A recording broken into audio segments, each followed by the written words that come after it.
ඩොලරය මැරිලා මුළු ලෝකයේම චීන යුවාන් පාවිච්චි කළොත් ඇත්තටම මොකද වෙන්නේ? හිතන්න හෙට උදේ නැගිටිද්දි මුළු ලෝකෙම ඇමරිකන් ඩොලරය පාවිච්චි කරන එක සම්පූර්ණයෙන්ම නවත්තලා තෙල් ගන්න, බඩු ගේන්න හැම දෙයකම චීනයේ යුවාන් මුදල පාවිච්චි කරන්න පටන් ගත්තා කියලා.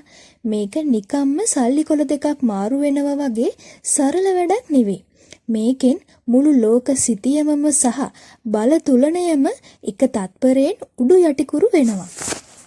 ඉතින් අද අපි මේ වීඩියෝ එකෙන් කතා කරන්නේ ලෝකයේ එකම සුපිරි බලවතා විදියට චීනය කිරිලු පැලඳුවත් ඇමරිකාවට සහ විශේෂයෙන්ම ලංකාව වගේ රටවලට මුහුණ දෙන්න වෙන භයානක සහ පුදුම සහගත කරුණු පහක්.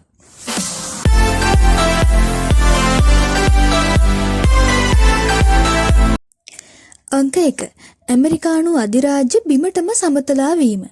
ලෝකයේම යුවාන් වලට මාරු වුණොත් ලෝකෙ වටේම රටවල් ගාව තියෙන ඩොලර් ට්‍රිලියන ගණනක් ආපහු ඇමරිකාවටම ගලාගෙන එනවා.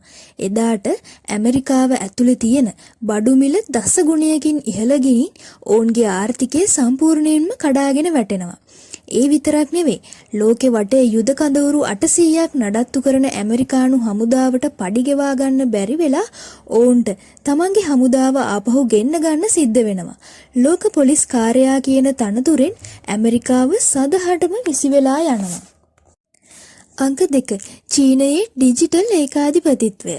ඇමරිකාව ලෝකෙ පාලනය කළේ ස්විෆ්ට් ක්‍රමයෙන්. හැබැයි චීනයේ මුදල සම්පූර්ණයෙන්ම ඩිජිටල්.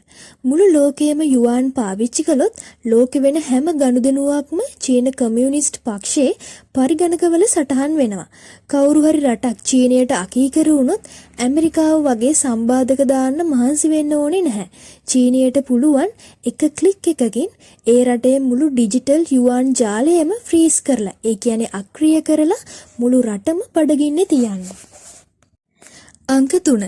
සම්බාධකවල අවසානය සහ අලුත් ලෝක බලවතුන් යුවාන් එක රච කළොත් වැඩියෙන්ම සතුටු වෙන්නේ කවුද? රුසියාව, ඉරානය සහ උතුරු කොරියාව වගේ රටවල් තමයි වැඩියෙන්ම සතුටු වෙන්නේ. ඇමරිකානු ඩොලර් තහනම් නිසා හිර වෙලා හිටපු මේ රටවලට කිසිම බාධාවක් නැතුව ලෝකෙ පුරාම තෙල් සහ ආයුධ විකුණන්න නිදහස ලැබෙනවා. ලෝක දේශපාලනයේ බලය බටහිරින් සම්පූර්ණයෙන්ම ගිලිහි ගිහින් ආසියාවට සහ මැද පෙරදිගට මාරු වෙනවා. අංක 4. විශේෂිතම කාරණය තමයි ලංකාවට මොකද වෙන්නේ? මුලින්ම බැලුවම මේක ලංකාවට ලොකු වාසියක් වගේ පේනවා. මොකද අපි වැඩියෙන්ම බඩු ඉම්පෝර්ට් කරන්නේ චීනයෙන් සහ ආසියාවෙන් නිසා. අපිට ආයේ ඩොලර් හොයන්න කට්ට කන්න ඕනේ නැහැ. කෙලින්ම යුවාන් වලින් ගනුදෙනු කරන්න පුළුවන්. හැබැයි මාරාන්තික පාඩුව තියෙන්නේ වෙන තැනක. අපේ ඇඟලුම්, තේ සහ අපනයන වැඩියෙන්ම යන්නේ ඇමරිකාවට සහ යුරෝපයට. යුවාන් ආධිපත්‍ය නිසා ඇමරිකාව කඩාගෙන වැටුනොත් අපේ බඩු ගන්න කවුරුවත් නැති වෙලා ලංකාවේ ෆැක්ටරි දහස් ගණනක් වැහිලා ලක්ෂ ගානකට රස්සා නැති වෙන්න පුළුවන්. අංක 5. ඇත්තටම මෙතනදි වෙන්නේ හාම්පුතා මාරුවීමක් පමණයි. අන්තිමට බැලුවම ලෝකයම යුවාන් පාවිච්චි කළා කියලා අපිට අලුත් නිදහසක් ලැබෙන්නේ නැහැ. අපි මෙච්චර කල් ඇමරිකාවේ ඩොලරයට යටත් වෙලා හිටියා වගේම ඊට පස්සේ අපිට සිද්ධ වෙනවා චීනයට 100%ක් යටත් වෙන්න. ජාත්‍යන්තර මූල්‍ය අරමුදල IMF වෙනුවට අපිට චීන බැංකුවල නීතිවලට යටත් වෙන්න වෙනවා. මේක හරියට එක යටත් විජිත වාදයකින් ගැලවිලා තව කෙනෙක්ගේ ණය උගුලක හිර වෙනවා වගේ වැඩක්. ලෝකය පාලනය කරන්න ඇමරිකාවට වඩා චීනය හොඳයි කියලා ඔබ හිතනවාද? ඩොලරය වෙනුවට යුවාන් එන එක ලංකාවට ඇත්තටම වාසියක්ද? ඔබේ අදහස පහලින් කමෙන්ට් කරන්න. ඉතින් මේ වගේ තවත් අලුත් වීඩියෝ නැරඹීම සඳහා නිෂුවසෙල් YouTube channel එක දැම්ම subscribe කරන්න.